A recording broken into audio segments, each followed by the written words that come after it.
Most men never think about what happens to their children if they disappear. They go to work, they come home, they kiss their kids goodnight, and they assume that if something ever went wrong, truly, catastrophically wrong, the people who love them would step up. Daniel Mercer thought he had it figured out. He had a plan. He had a mother. He had a family, and on the night a semi-truck ran a red light on Route 9 outside Columbus, Ohio, every single one of those assumptions was about to be tested. 3 infant car seats. Side by side in an empty living room. No one holding them. That image, those 3 empty seats, is where this story begins, and what this woman did, a grandmother, a retired school administrator, a church-going pillar of her community, will make you question everything you think you know about family. Before we go any further, let us know in the comments where you are watching from. We would love to hear from you. And do not forget to hit that subscribe button so you never miss any of our upcoming videos. There is a particular kind of quiet that falls over a hospital waiting room at 2 in the morning. It is not peaceful. It is not restful. It is the quiet of people trying not to fall apart in front of strangers, of fluorescent lights that never dim, of a clock on the wall that seems to move slower the more desperately you need it to move faster. Rachel Mercer knew that quiet well. She was a pediatric nurse. She had sat on the professional side of that silence hundreds of times, calm and steady and certain, guiding other families through the worst hours of their lives. But on the night of March 14th, she was not a nurse. She was a wife. She was a mother. And she was alone in a way she had never been alone before, because the 3 people who needed her most were at home in their cribs, and the one person she needed most was unconscious on a ventilator 2 floors above her head, and the woman she had called at 2 in the morning, the woman who was supposed to be family, had told her no. To understand why that no mattered as much as it did, you have to understand who Daniel Mercer was before the accident, before the hospital, before everything. That came after. Daniel was born and raised in Dayton, Ohio, the older of 2 boys in a household that ran on structure, discipline, and the kind of pride that does not allow itself to be seen as pride. His mother, Margaret Mercer, was a woman who had built her entire identity around competence.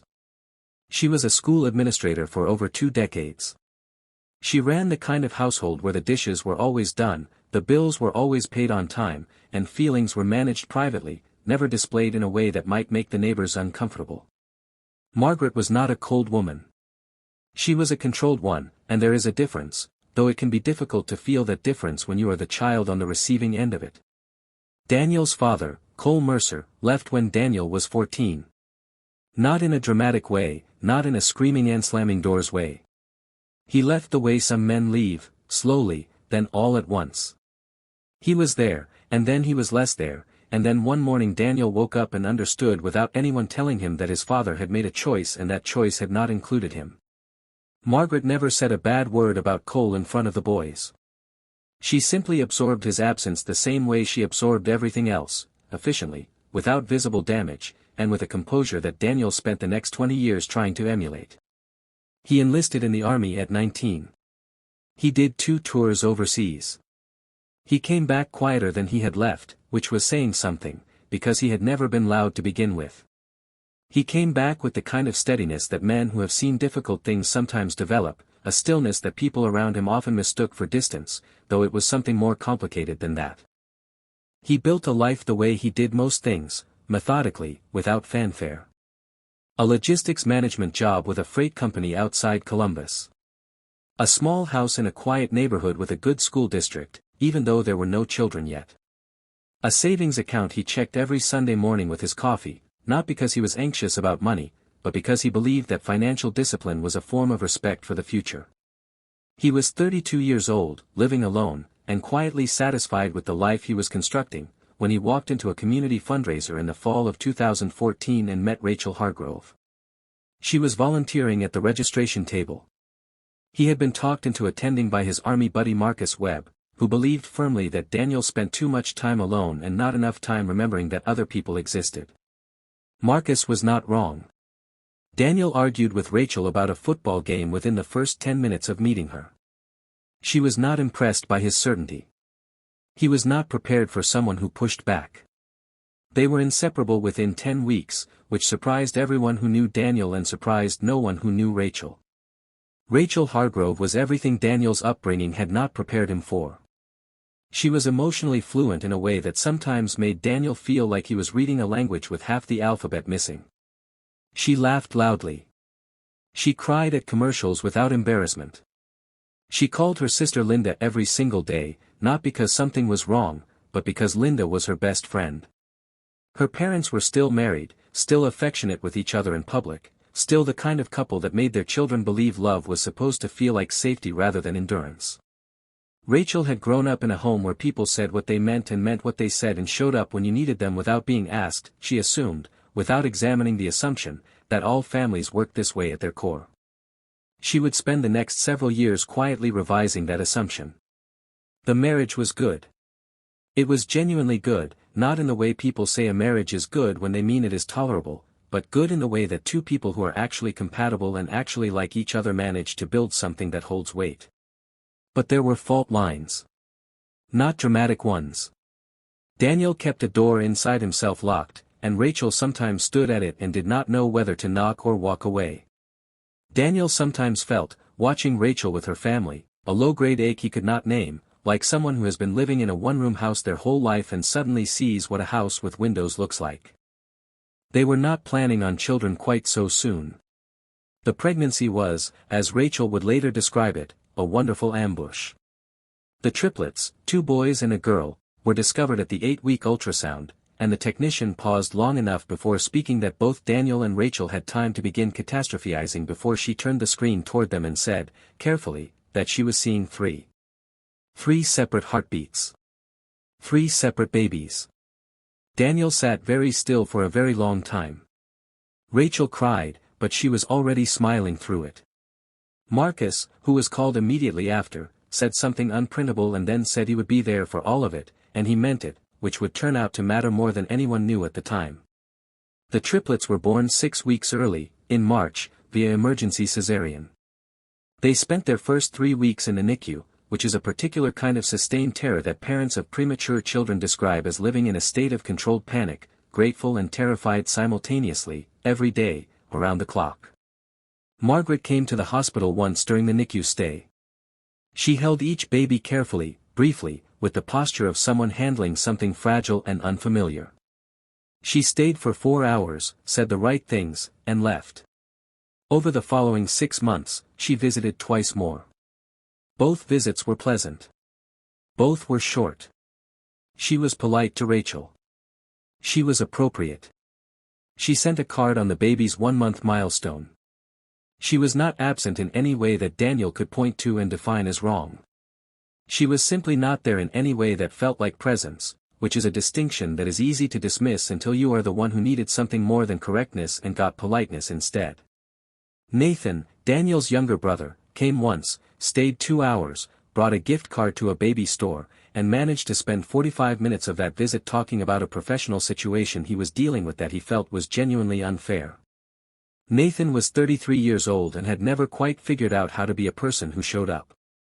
Linda Hargrove, Rachel's older sister, drove 6 hours from Pittsburgh without being asked and stayed for 2 weeks. She did laundry. She held babies through the night shift so Rachel could sleep.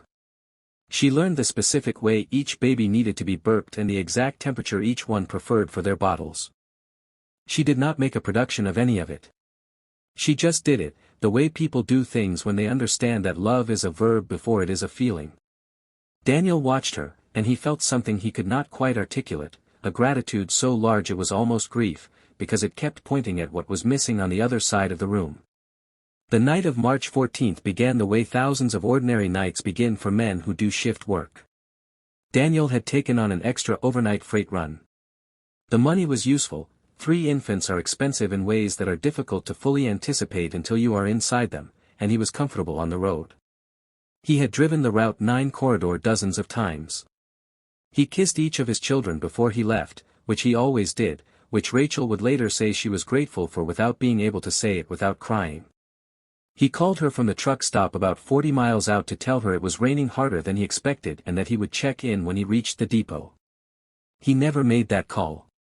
At 11:47 p.m., a semi-truck operated by a driver who had been behind the wheel for 14 hours, 3 hours over the federal legal limit, ran a red light at the Route 9 intersection at County Road 22, and hit Daniel's truck on the driver's side at approximately 51 miles per hour. The impact was catastrophic. Daniel Mercer was airlifted to Grant Medical Center in Columbus with a traumatic brain injury, 3 broken ribs, a fractured pelvis, and internal bleeding that took surgeons 4 hours to control. The attending trauma physician would later tell Rachel that the combination of factors involved meant that Daniel's survival was not guaranteed in any reasonable sense of that word.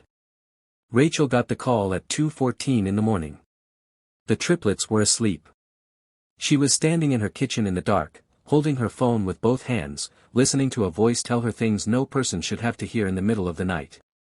And the first thing her mind went to, after the shock, after the terror, after the part of her that was a nurse began clinically processing what she was being told, was her children. She could not leave them alone. She could not take 3 infants to a trauma ward. She needed someone to come to the house immediately, and the person she called first was Margaret. What happened in that phone call has been reconstructed through Rachel's own account, through what she told her sister Linda in the weeks that followed, and through what she later said to a family court advocate named Doris Kellerman during a welfare check proceeding. Margaret answered on the 4th ring. Rachel explained what had happened, the accident, the hospital, the severity. She explained that she needed to get to Daniel. She explained that the babies were asleep, that they were safe right now, but that she needed someone to come and be with them so that she could be at the hospital with her husband. She was not hysterical. She was a nurse. Margaret's response, according to Rachel's account, was measured. It was calm. It acknowledged the seriousness of the situation. And then it arrived at a conclusion that Rachel would spend months trying to understand. Margaret could not come. She said she had her routine. She mentioned something about her blood pressure. She said Nathan's situation was complicated right now. She said she would pray for Daniel and would come when things settled down. She said she was sure Rachel would manage. And then the call ended. Rachel Mercer stood in her kitchen at 2:30 in the morning with a husband on a ventilator and a mother-in-law who had just told her that her routine was a reason. She stood there for a moment that she later described as feeling like the floor had simply stopped existing. And then she did what she had always done in moments of crisis, she called her sister. Linda Hargrove was asleep in Pittsburgh. She picked up on the 2nd ring. She did not ask extensive questions. She said she was getting in the car. She arrived at Rachel's front door at 6 in the morning, still in the clothes she had driven through the night in, and she held Rachel for a long time before either of them said anything at all. Rachel left for the hospital within minutes of Linda's arrival. She sat at Daniel's bedside for 6 hours before the doctors were willing to say anything that resembled reassurance. He was stable. That was the word they used. Stable, which is a medical word for alive but still in danger, which is a long distance from the word fine. While Rachel sat in that hospital, Margaret went to her Tuesday morning Bible study. This detail is not offered to be inflammatory.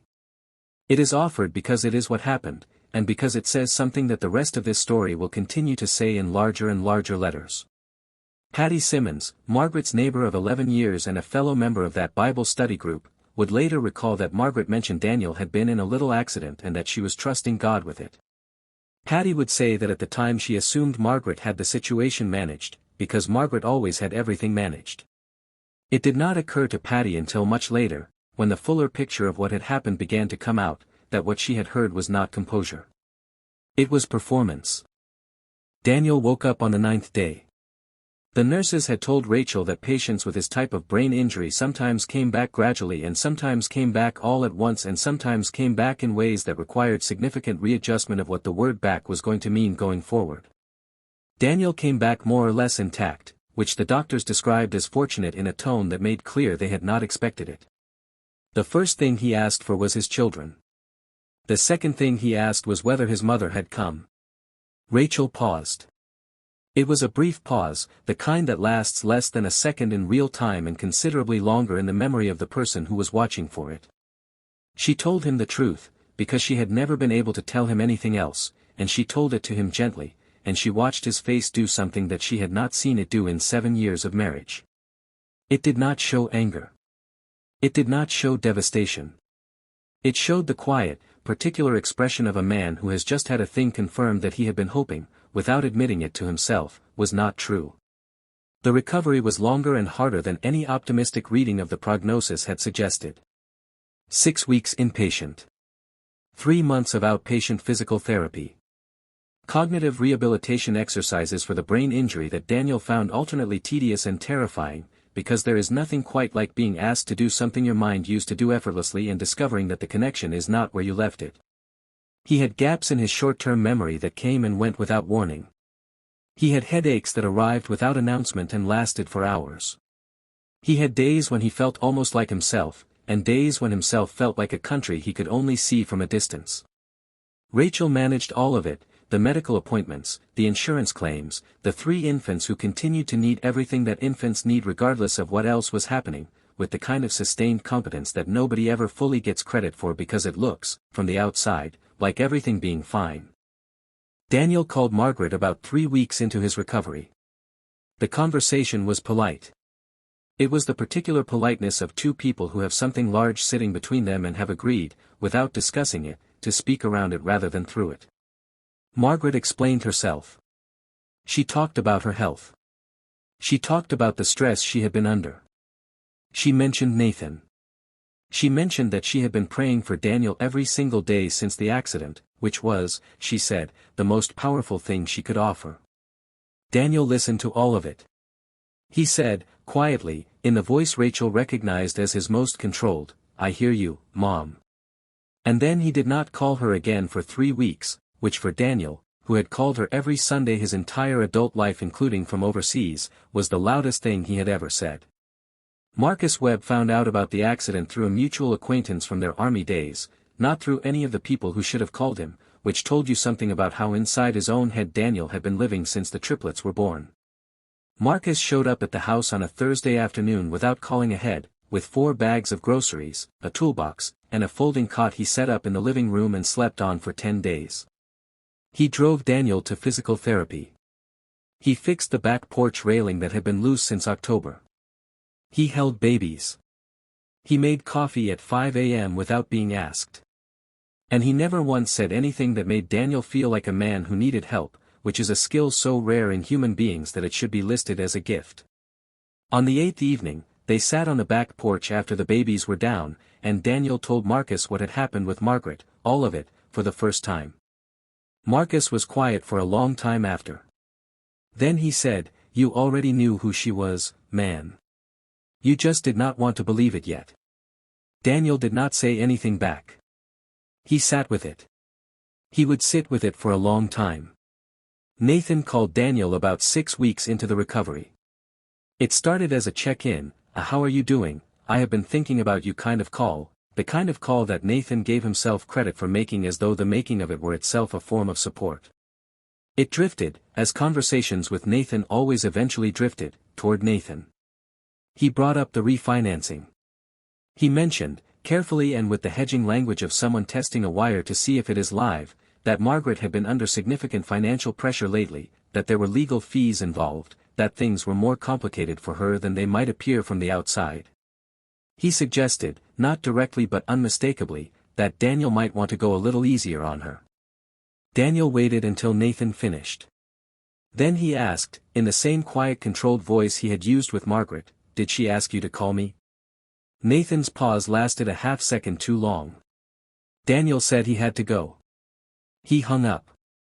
He sat in the chair by the window for a long time after that, not moving, looking at something Rachel could not see, and she left him alone with it because she had learned, over 7 years, that there were moments when the most loving thing she could do for Daniel Mercer was give him the silence he needed to find his way back to himself. 2 days later, Daniel asked Rachel to pull together a complete financial picture of everything since the accident. Medical bills. Lost wages. The extra help they had hired. The equipment for the babies they had not anticipated needing so soon. The total cost of the months during which Daniel had been unable to work, unable to drive, unable to contribute. Rachel had been managing these numbers quietly for weeks, because she did not want to add financial fear to everything else Daniel was already carrying, but she showed him the full accounting because he asked and because she did not lie to him. He looked at the numbers for a long time. Then he said, simply and without drama, "I need to make a call." He meant a lawyer. The attorney's name was James Colton, and he had spent 15 years litigating transportation and freight cases in Ohio. He listened to Daniel's account of the accident with the focused attention of a man who had heard thousands of stories and had developed an instinct for the ones that mattered. What Daniel described, a driver who had been on the road for 14 hours when federal law allowed 11, a company that had been sending weekly communication that was long on condolences and short on accountability, a series of delays in the investigation that had the specific fingerprints of a legal team buying time, was a case that James Colton took on immediately. But in the process of gathering Daniel's financial and legal records to build the case, something else surfaced. Something that had nothing to do with the freight company. A life insurance policy. Not Daniel's own policy, but one taken out by Cole Mercer years earlier, naming Daniel as the primary beneficiary. The policy had matured. The benefit was accessible. And it was worth $80,000 that Daniel had never known existed, because no one had ever told him it did. Margaret knew about the policy. This was established not through accusation but through documentation, through the kind of paper trail that tends to survive even when the people involved in creating it would prefer it had not. Cole Mercer had taken out the policy when Daniel was in his 20s, as a form of delayed compensation for having been an absent father. Cole had listed Margaret as the secondary point of contact on the policy, which meant that when the policy matured and the insurance company sent correspondence, Margaret had received notification. This would have been, at a minimum, 2 years before the accident. During those 2 years, Daniel and Rachel had gone through the NICU stay, the months of Rachel being on unpaid leave, the financial stretch of 3 infants and 1 income. And through all of it, Margaret had sat with the knowledge of $80,000 in her son's name and had said nothing. Daniel drove to his mother's house on a Tuesday morning in October. It was his first time driving since the accident, which was significant to him, and he had chosen to spend that milestone on this particular errand, which told you something about what it meant to him. He did not call ahead. He arrived at the door of the house he had grown up in, the house that still smelled the same way it had always smelled, the house where the light in the front window was always on before dark because Margaret believed in never coming home to a house without light, and he knocked. Margaret let him in. She offered him coffee. He sat at the kitchen table where he had done his homework every night for 12 years, and he placed the policy documentation on the table in front of her, and he waited. Margaret looked at the document for a long time. She said she had been protecting it. She said she thought Daniel was not in the right place financially to manage a large sum responsibly. She said she had been waiting for the right moment. Daniel let her finish. He let every word land and settle before he responded. And then he said, quietly and without raising his voice, "The right time was when our kids were in the NICU, Mom. The right time was when Rachel called you at 2 in the morning. Those were the right times." He picked up the document. He stood up. He walked to the door. He did not slam it. He simply left. The freight case settled in November. The terms were confidential, as these settlements typically are, but the outcome was sufficient to remove the financial weight that had been pressing on Daniel and Rachel for the better part of a year.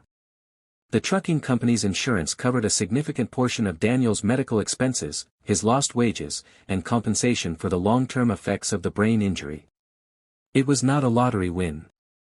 It was a reckoning, a company being held accountable for having pushed a driver past the legal limit and paid for it with someone else's body.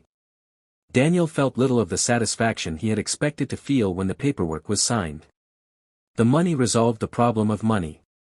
It did not resolve the other things. Those required different work. He wrote his mother a letter in December. He sat at the kitchen table on a Sunday morning while Rachel was at church with the babies, and he wrote it by hand, which he had not done for anything in years, because he wanted the slowness of it, the deliberateness, the way handwriting forces you to commit to each word before you move to the next one. He did not write it in anger, though anger was somewhere in the letter, not as heat but as precision. He described each of the triplets in specific, careful detail. He described the morning the oldest boy, James, laughed for the first time. He described who was in the room when it happened, Rachel. Linda. Marcus. He did not say what that list meant. He did not need to. He told Margaret that he was not done being her son, but that he needed distance to figure out what that was going to mean now, in the light of everything he now knew. He said he was not asking her to change. He was simply telling her the truth of what had happened and what it had cost. He sealed the envelope and put it in the mailbox before he could revise it into something smaller and safer than the truth. Margaret did not respond for 2 weeks. In those 2 weeks, Rachel and Daniel had Thanksgiving with Linda and her family, who drove down from Pittsburgh and filled the house with the kind of noise and warmth and casual generosity that reminded both of them of what the word family was supposed to feel like in practice rather than in theory. Nathan called once during those 2 weeks and did not mention the letter, which meant he knew about it, which meant Margaret had told him, which meant she was processing it in the only way she knew how, managing it privately and laterally, the way she had always managed difficult things. Marcus came for a day on the Saturday after Thanksgiving and spent 4 hours in the backyard with Daniel, doing nothing in particular, which is a thing that close friends can do together and that acquaintances almost never can, and it was exactly what Daniel needed, which Marcus knew without asking. The call came on a Sunday evening. Margaret called Daniel's cell, not the house line, which he registered because she had always called the house line, as if calling the house rather than the person gave her a certain kind of deniability. He answered. She did not open with an explanation or a defense or a list of her own grievances, which he had prepared himself for. She said, simply, that she would like to come and see the babies. Just that. No conditions. No context. No negotiation of terms. Daniel said he would talk to Rachel. He did. He told Rachel exactly what Margaret had said, word for word. Rachel was quiet for a moment. Then she said, "She can come. But she does not get to be grandma yet. She has to earn that." Daniel relayed those words to his mother verbatim. He did not soften them. He did not editorialize. He just said them. There was a silence on the other end of the line that lasted long enough for him to wonder if he had said too much. Then Margaret said, "That is fair." It was the first time in Daniel's memory that his mother had said those words about something that cost her something to say them about, and he marked it, privately, as significant. Not as resolution. Not as repair. As a beginning.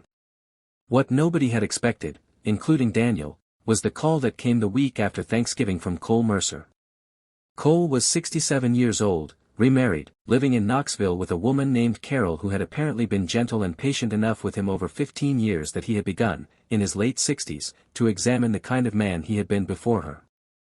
He had heard about the accident through an army contact who had heard through Marcus.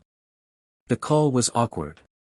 Cole was nervous in the specific way of a man who has spent years formulating an apology he was never quite brave enough to deliver. He stumbled through a version of "How are you" that was really "I am sorry I was not there," and Daniel let him stumble. But then Cole said something that reordered everything. He said that about 8 months before the accident, he had called Margaret to ask whether Daniel was aware of the insurance policy. He had wanted to reach out to Daniel directly but had not known how, so he had gone through Margaret. Margaret had told Cole that Daniel was doing well, that he did not need the money, that she had it handled. Cole had believed her, because Cole had spent decades delegating his responsibilities to Margaret's competence, and that habit died hard. He had assumed she had told Daniel. She had not. She had not told Daniel. She had not told anyone. She had simply held the information, the way she held all information that she decided she was better positioned to manage than the person it actually belonged to. This, then, was the true architecture of what had happened. It was not simply a woman who had refused to come when her grandchildren needed her. It was not simply a woman who had withheld money her son could have used. It was a pattern. A decades-long pattern of deciding, unilaterally and without consultation, what other people in her family needed to know and when they needed to know it. Margaret Mercer was not cruel. Cruelty implies intention, implies the enjoyment of another person's pain, and that was not what she was. She was something that is harder to name and, in some ways, harder to forgive, a woman who had come to believe that her judgment was a form of love, that managing the people around her was the same thing as caring for them. The control she had exercised for 40 years over every piece of information, every financial decision, every interpersonal dynamic in the family was a gift she believed she was giving them rather than a tax she was charging. Every man who has ever had a person like that in his life will recognize her immediately. Not as a monster. As a person. Which is the more difficult recognition? Cole and Daniel spoke for 40 minutes that first call, which was longer than they had spoken in a single conversation in 20 years. It was not reconciliation. What it was instead was the beginning of a different kind of honest, one in which two men who had been failing each other at a distance for decades decided, without quite saying so, to try something else. Margaret came to visit on a Saturday in January. Rachel had cleaned the house not in the way you clean for company but in the way you clean when you want the person arriving to understand that the life inside it is real and full and managed without them. Margaret arrived with a casserole she had made from scratch, because that was how Margaret showed love when she was not sure how else to show it. Margaret held James first.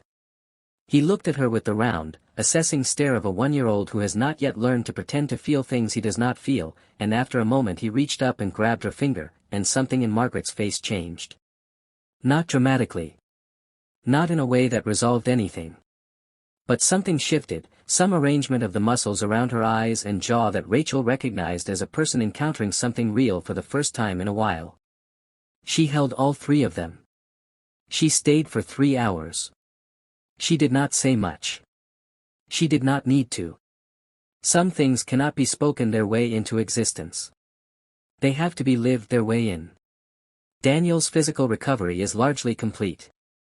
The cognitive effects of the brain injury resolved more fully than his doctors had initially projected, though he still has occasional word-finding difficulty in moments of stress, a small ghost of what happened that he has come to regard with something like equanimity. He is back at work, not in the same role, because that role required overnight driving and that is a thing he and Rachel decided together he would not do anymore, a decision that cost him some seniority and some income but that neither of them has regretted. He is closer to Marcus than he has been since their army days. He is learning, in his early 40s, the thing that his upbringing trained him most effectively not to learn, how to let people show up for him. He is not finished learning it. He may not finish learning it.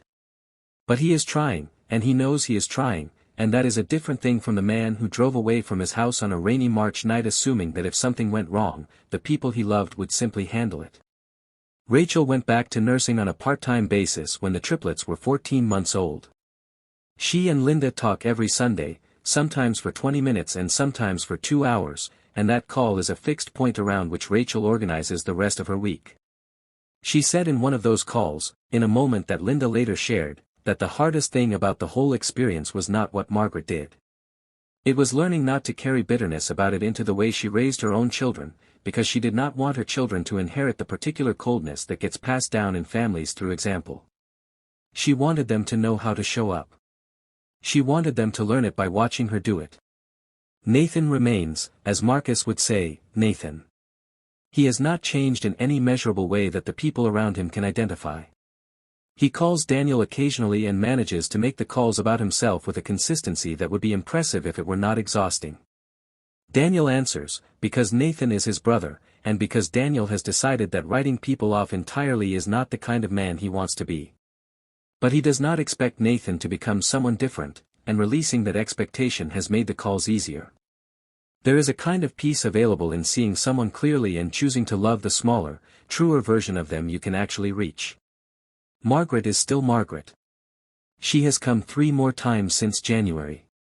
She sends cards for the baby's milestones now, detailed cards with specific observations, which suggests she is paying attention in ways she was not before. She has not explained herself further, has not offered a larger accounting, has not sat down and given Daniel the full truth of what she was thinking when she made the choices she made. What Daniel has decided, and this is the part of his story that took the longest to arrive at, is that he does not need her to crack. He does not need the full accounting. He needed to know what happened, and he needed to say what it meant, and he has done both of those things. What comes after that is not resolution. It is just life, continuing. And the triplets. James, who has his father's stillness and his mother's instinct for reading a room, who grabbed Margaret's finger in January and held on. Thomas, who arrived 2 minutes after James and has not stopped moving since, who launches himself at every surface and every person with an enthusiasm that makes the whole house feel like it is running at a slightly higher voltage. And the girl, born last, by 4 minutes, named Eleanor, who surveys everything around her with the calm, watchful attention of someone who is already, at 1 year old, deciding what she thinks. They do not know this story yet. They will. Not all of it at once, and not in the way this story has been told here. But they will come to understand, eventually, that their father had an accident and came back. That their mother held everything together while he was gone. That there are people who showed up, Marcus, Linda, and people who did not, and that both of those things are true and neither cancels the other out. They will learn, from the specific texture of the life their parents are building, what it looks like when love is a decision made daily in the small and ordinary and difficult moments. There is a particular thing that happens to a man when the story he has told himself about his life turns out to be incomplete. It is not pleasant. It is disorienting in the way that recalibrating any long-held belief is disorienting, because you have to go back through the years and reread them with the new information, and some of what you find does not hold up. Daniel Mercer went through that rereading in the months after the accident. He went through it about his mother, about what he had called her composure when it was something more ambiguous than that. He went through it about his father, about what he had called an absence when it was also a failure of nerve that he could now see clearly because he could see his own fear of the same failure. He went through it about himself, about the door he had kept locked and what it had cost Rachel to stand at it all those years and trust that it was worth waiting for. None of that rereading was comfortable. All of it was necessary. And on the other side of it, he is still standing. Not triumphant. Not transformed in the cinematic way that stories sometimes suggest transformation looks. Just standing. Clearer. A little more honest about who he is and what he needs and what the people around him actually are, as opposed to what he needed them to be. That, at the end of everything, might be the most a man can ask of the hardest years of his life. Before you go anywhere, drop a comment right now. Tell us where you are watching from. And tell us, have you ever reached out to someone in your family at the worst moment of your life, and been told no? What did you do with that? Because this story is not rare, even if the details are specific. It happens in families every day, in forms both large and small, and the question of what you do with that knowledge, whether it breaks you or builds something truer, is a question every person who loves someone complicated eventually has to answer. And if stories like this one matter to you, subscribe. There are more coming. None of them are simple. All of them are worth your time.